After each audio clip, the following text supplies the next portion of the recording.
This right here is a Stage 2 2015 Kia Ceed GT, and if you want to skip to the driving, just click this timestamp up here. But to get into a little bit of the tech specs, if you want to listen to that, this is a Stage 2, as I say. It's running about 260 horsepower with about 350 newton meters of torque. It comes stock at 201 brake horsepower, although some places say 204. I'm not really too sure. I don't think 3 horsepower is going to make much of a difference. And on stock, you have 195 foot-pounds of torque. So whatever that is in newton meters, unfortunately, I don't actually know. But what we're going to do today is just take this car for another drive. If you watch my previous video of the Jaguar, it's going to be something similar. If you didn't and you want to check it out, it will be up here somewhere towards the end of the video. Other than this broken bit of splitter here that I'll talk about in a bit, let's get into this car and start the drive. So then, what we're going to do is just take you for a little loop around some of the local roads around this area. I need to just get off this horrible place that I've parked in. Wanted to get a sort of scenic shot, but I didn't really think about this getting off part. Well, something to speak about already. That bit of snap splitter is literally because of things like this. Obviously the car from stock isn't exactly high in terms of its ride height. It is the sport version of the Kia Ceed, so they have put some lowering on it from stock, but with the splitter that I've put on it, which is a Maxton body kit, it's all round. We got the front splitter, side skirts and a rear diffuser. Because of just how much lower the splitter sort of makes the car, if that makes sense. When you go into dips, you can catch quite easily, which I've done a few times, and unfortunately literally just today snapped that bit off. I suppose before you do anything, the main thing you want to know is this car actually quick? So we'll try and we'll do a little bit of a pull here. We'll let that cat go, but for example, it definitely comes up to speed quite quickly. So we're going into this 30 now, so let's get down to 30 and I can tell you a little bit more about the car whilst we're just cruising along. So it is Stage 2, as I say, 260 horsepower. It was mapped from a garage called BMS Auto Works. It is nearby to Colchester, and the map in and of itself is a Regal tune. I believe these are quite a reputable tuning brand. Just quickly, before I carry on talking about stuff, we are on a 60 now. It's just turned into one, so I can show you the speed of this car a little bit more. We'll get around this corner though, just because I don't want to be flying into the corner with people coming. And obviously I just want to give you a sense of the acceleration, so we can do it here. So second gear, foot down. So it is quite quick. It's got some nice power to it. It's obviously not anything ridiculous. 260 horsepower is just sort of a fun level of horsepower. But anyway, back to the tuning. For this tune, this Stage 2 map, I needed some supporting mods, and those of which included some things that weren't 100% necessary but helped, and then other things that were pretty much completely necessary. So I want to get out of this horrible junction first. Let's just pull out. This is a horrible road, so we're gonna have to put a bit of power down. Lovely noises. So obviously from that noise you can already tell it's got a big intake kit on it, which is lovely. We also, quite a funny story, I put the Stage 2 map on this car with no supporting mods whatsoever because I was just too excited. I had to get it done, and I actually blew up the stock diverter valve, which apparently is actually a common issue anyway. So alongside that air intake kit, I've put a Forge Motorsport diverter valve on it, so it gives it that nice sound that you can hear. It did sort of sound like that stock, but it doesn't have that proper like So those are the first two mods. The third mod is a Wagner Intercooler. This is a much bigger one to the stock one. If any of you know these cars, you should know, if you've looked into the sort of engine area, that the intercooler on these is actually tiny. It's ridiculous. I don't even know how it's on the car, but this Wagner one is about double the size, and it definitely makes a massive difference. Helps to mitigate the heat soak you get if you're, you know, like going foot flat for a little while. As an example, third gear, foot flat, I noticed a much better sort of power delivery across the whole rev range. It pulled harder once you're up to them sort of topper end speeds of UK law, and yeah, just made a huge difference. Let's get a little third gear pull out of this turn here so you can see what that's like. So pretty nice.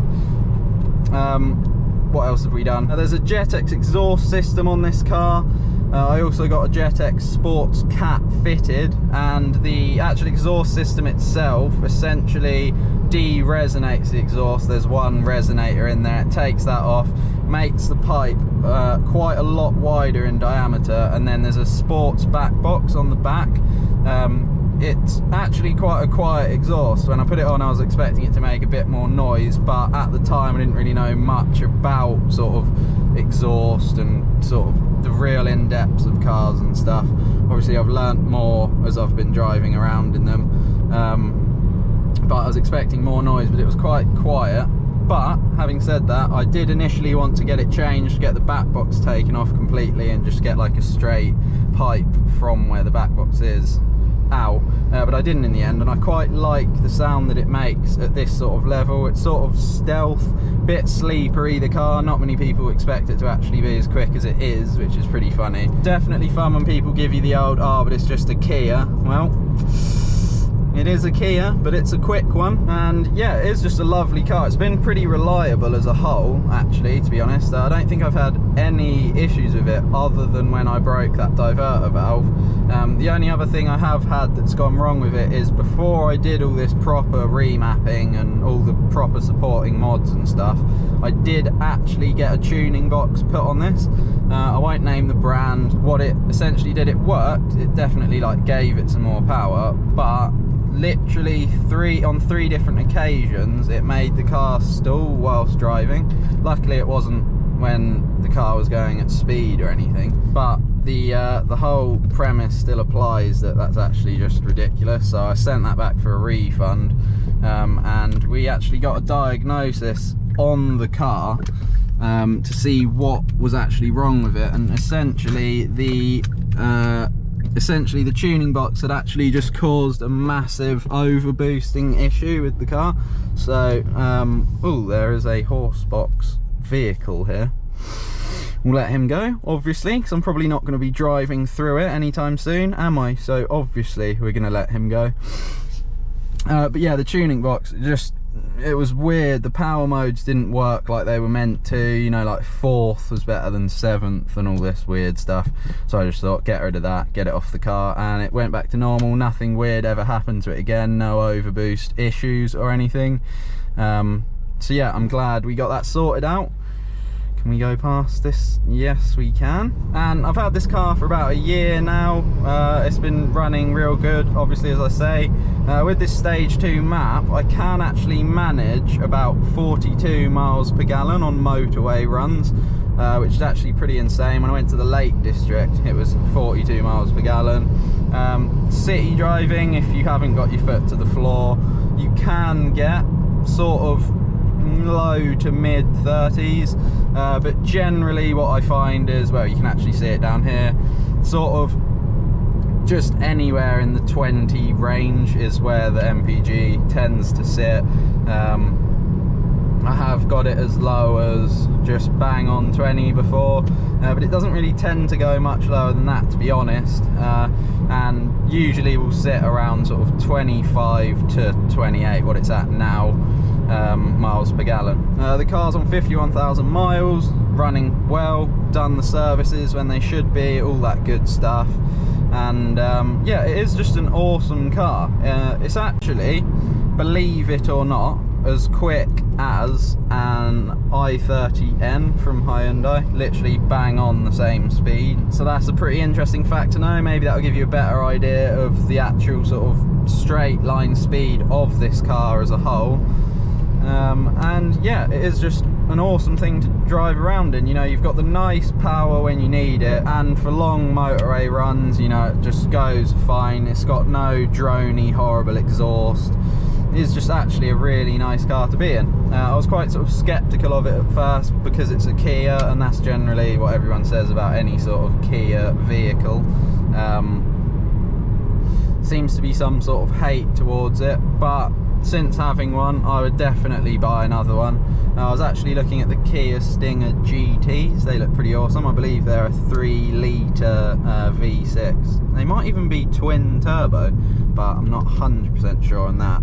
But yeah, seems to be a pretty reliable brand from personal experience, although I have heard of quite a few horror stories of this car in particular, and engines exploding, so we'll just hope that something like that doesn't happen. I think if I just keep up with the servicing, we should be alright. But yeah, there we go, lovely exhaust noises. We're just heading into this long sort of straight road that you will have seen if you watched my point of view Jaguar video, which you can watch up here if you'd like to. And there's also going to be a nice sunny backdrop on this road, which is massively appreciated for the video. Apologies if that windscreen looks dirtier than it actually is in real life on this camera, but I think we're going to be pointing away from the sun. Yes, we are. So I can give you another example here of the power of this car. So this is second gear, we're at 25 miles per hour. I'll put my foot flat. It's actually insane. It definitely pulls quite quickly, and that will give you a good example of it. Third gear even, it's got the power. And we're just going to pull up over here and have one last look at the car. But them dump sounds just incredible. And here we are, ready to pull up. There's a nice sunset there. Let's get into this zone. And there we go. We'll spin this round for when I have to leave. But yeah, just all in all, a pretty awesome car. Quite an unexpected one to tune or do up. I'm in a few groups online where people do modify these cars. Some people, their cars to within an inch of their life, and other people just nicely, tastefully modified. I haven't really done much to this car myself in terms of like aesthetical mods. I mean, you've got wind deflectors on there and a few stickers, but that's not to everyone's taste for sure. One other thing to mention before I go, this steering wheel, you see this GT button on here. It doesn't actually do anything other than change the dash. If you, at the start of the video, I think you would have noticed that I had a nice sort of digital speedo display, and then you can get it to the proper sort of needly one. I mean, it is still digital, but more real looking, if that makes sense. And yeah, here's a little Harry Potter figure for the window.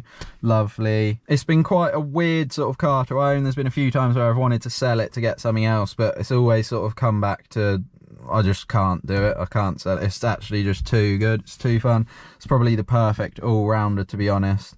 And with the miles per gallon you get, especially with current fuel prices, if you drive this thing nicely, it is definitely a nice car to be in and be driving, and watch that fuel needle stay in a sort of good place for quite long journeys. I kind of do want to track day this car, so if you guys have any suggestions of tracks and also information on how you actually go about a track day, that would be awesome. Anything I missed, please leave a comment below and I will try to answer it within the sort of best of my capabilities.